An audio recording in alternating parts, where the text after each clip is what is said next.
दोस्तों, मेरा नाम नुसरत है। मेरी उम्र 25 साल है और फिगर की बात क्या करूं। एकदम आकर्षक हो, देखने में बहुत खूबसूरत हो। मेरे अभी बच्चे नहीं थे। पति बाहर काम के सिलसिले में गए हुए थे। वैसे तो मैं देखने में बहुत ही खूबसूरत दिखती थी, लेकिन फिर भी मैं उतनी सजने संवरने पर ध्यान नहीं देती थी। मैं और मेरे पति, मेरे जेठ अर्जुन और उनकी पत्नी हिना के साथ हम लोग सब यहाँ कानपुर में ही रहते हैं।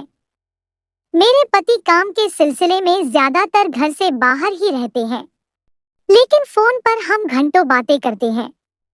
दिन का समय तो मैं अपनी जेठानी हिना और उनके बच्चे के साथ बिता लेती हूँ, पर रात को जल्दी नींद ही नहीं आती क्योंकि पति साथ नहीं होते थे। उसका क्या करूँ?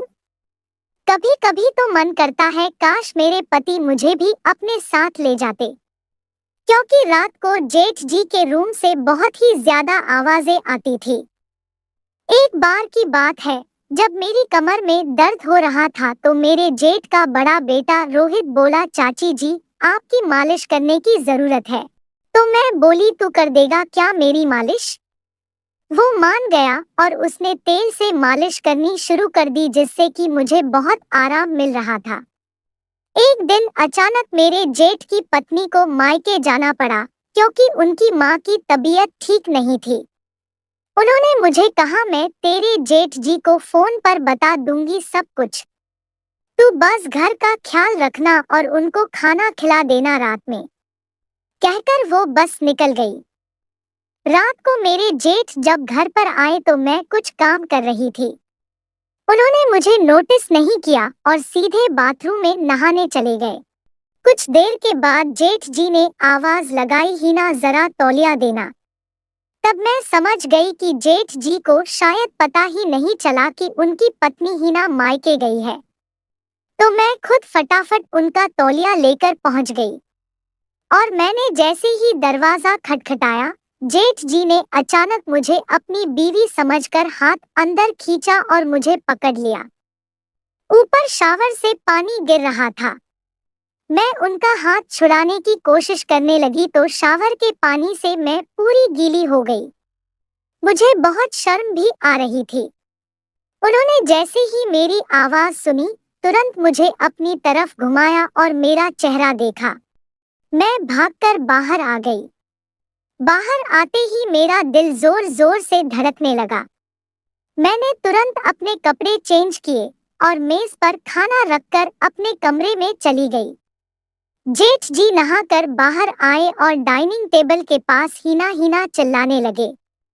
मुझे बहुत शर्म आ रही थी, फिर भी मैं उनके पास गई और मैंने झुकी हुई नजरों से बोला, दीदी अपने मायके गई हुई है, आप बैठिए, मैं खाना लगा देती हूँ।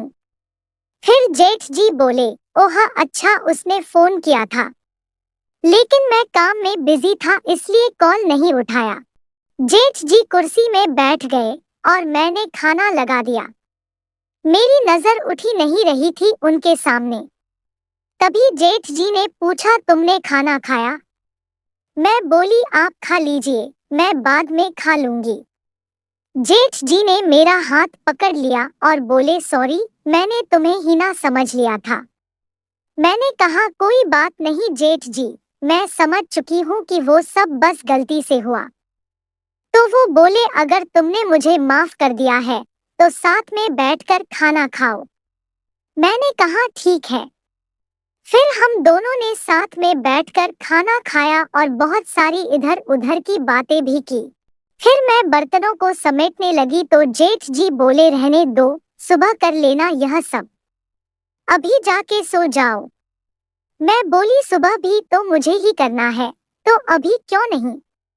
बोलकर मैंने काम करना चालू कर दिया। तो जेठ जी भी मेरे साथ बर्तन करने लगे। मैं बोली, आप रहने दीजिए, मैं कर लूंगी। कैसे रहने दूं? तुम इतना काम करती हो, मैं तुम्हारी हेल्प भी नहीं करूं? वो बोले। फिर वो मेरे साथ बर्तन उठाकर किचन तक ले गए। तो मैं बोली, आप यहाँ रख दीजिए, मैं बर्तन धोने लगी तो वो भी साथ में धोने लग गए।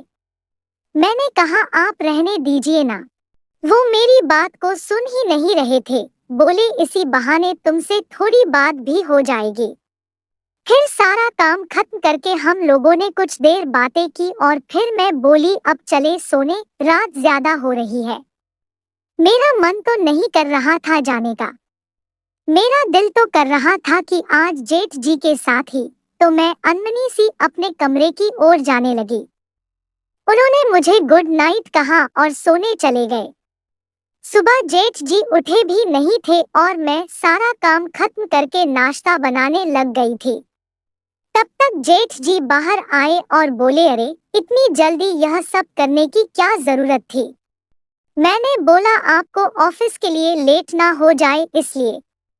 जेठ जी ने कहा आज ऑफिस नहीं है। मैं तुम्हें रात में ही बताने वाला था कि तुम्हें तो बस नींद आ रही थी। मैं बोली कोई बात नहीं, आप नहा लीजिए, फिर नाश्ता लगाती हूँ।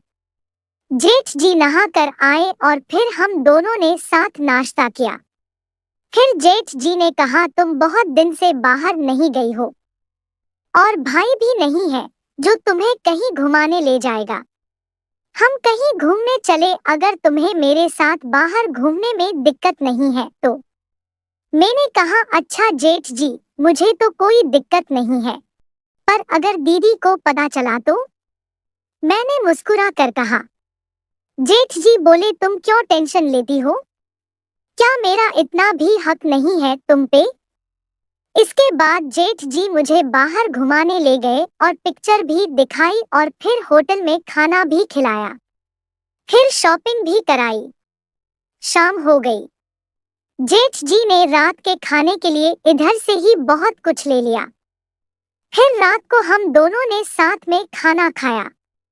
आज मैं काफी घुल मिल गई जेठ जी से। मैंने लास्ट में बोला आपने अपने छोटे भाई की कमी आज पूरी कर दी, आप बहुत अच्छे हैं। वो बोले वो कमी कैसे मैं पूरी कर सकता हूँ, वो तो मेरे बस में नहीं है। मैं शर्मा गई और बोली आप भी ना। जेठ जी ने थोड़ी देर बाद बोला चलो रात हो गई बहुत। मैं उठकर अपने कमरे में जा ही रही थी तब मैं नजरें झुकाकर खड़ी रही और वो बोले तुम चाहो तो आज सारी कमी भी, मैं और भी ज्यादा पानी पानी हो गई। जेठ जी सब कुछ समझ गए। मैं अब कंफ्यूज थी कि अपने रूम में जाऊं या जेठ जी के। अब जेठ जी सब कुछ समझ गए थे कि मैं क्या चाहती हूँ। उसके बाद हम दोनों ने फिर जब तक जेठानी जी अपने मायके से नहीं आई तब तक ये सिलसिला चलता रहा। तो दोस्तों यही है आज की कहानी। उम्मीद करती हूँ आप लोगों को पसंद आई होगी। अगर थोड़ी सी भी पसंद आई हो तो वीडियो को लाइक करें और चैनल पे नए हैं तो चैनल को सब्सक्राइब जरूर करें। धन्यवाद।